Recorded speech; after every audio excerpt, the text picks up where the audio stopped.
Assalamualaikum warahmatullahi wabarakatuh. Kami dari kelompok kebotakan akan menjelaskan sedikit materi mengenai penyakit menurun kebotakan. Selamat menyaksikan.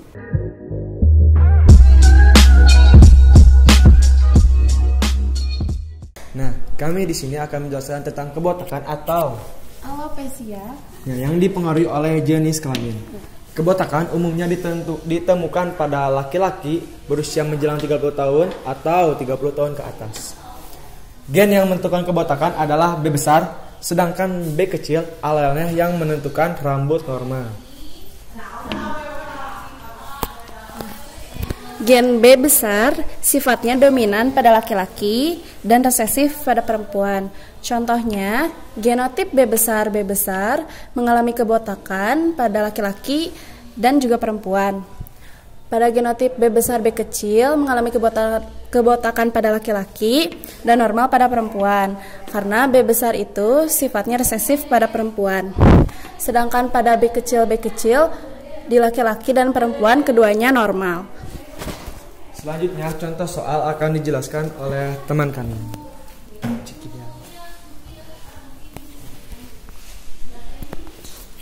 Untuk contoh soal pada kebotakan yaitu diketahui laki-laki botak heterozigot menikah dengan perempuan normal heterozigot.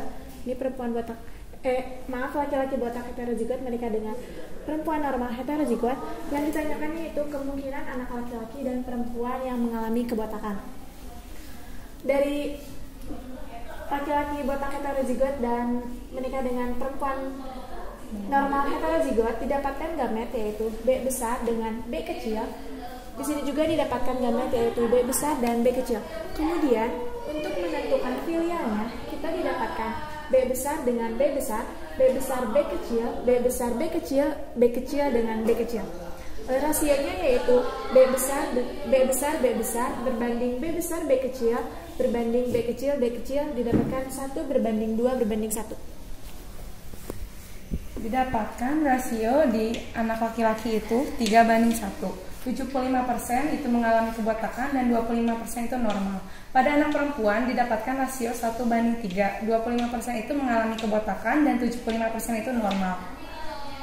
Nah, sekarang kami akan menjelaskan tentang peta silsilah atau yang disebut juga dengan pedigree. Nah, kita mulai. Misal ada lelaki yang mengalami kebotakan heterozigot menikah dengan wanita normal yang juga heterozigot, maka akan menghasilkan 4 keturunan.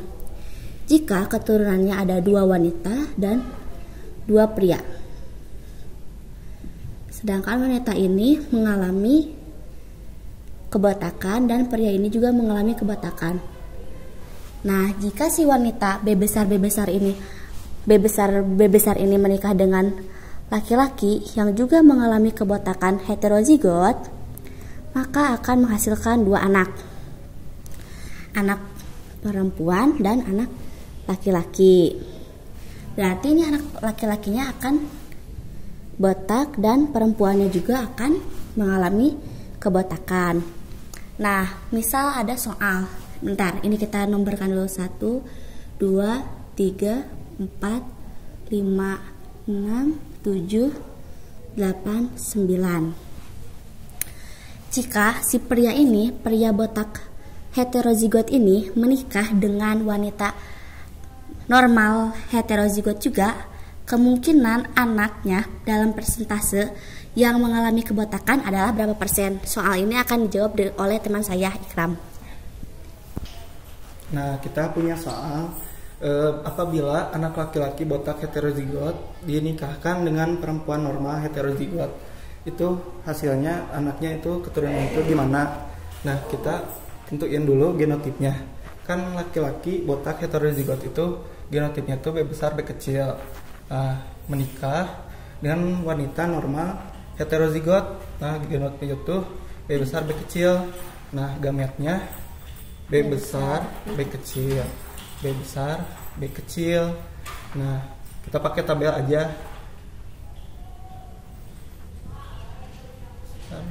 B kecil, B besar, B kecil, B besar, B besar, B besar, B kecil, B besar, B kecil, B kecil, B kecil.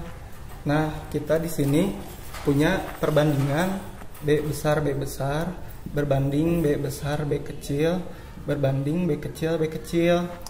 Ini tuh 1 Banding. 2 banding 1. Nah, kemungkinan anaknya jika yang ditanyakannya, jika seluruh anak ini itu perempuan, berarti kemungkinan anak yang mengalami kebotakan itu 1:3. 25% botak dan 75% normal. Nah, itulah materi dari peta silsilah atau pedigree. Terima kasih telah menyaksikan video kami, semoga bermanfaat. Wassalamualaikum warahmatullahi wabarakatuh.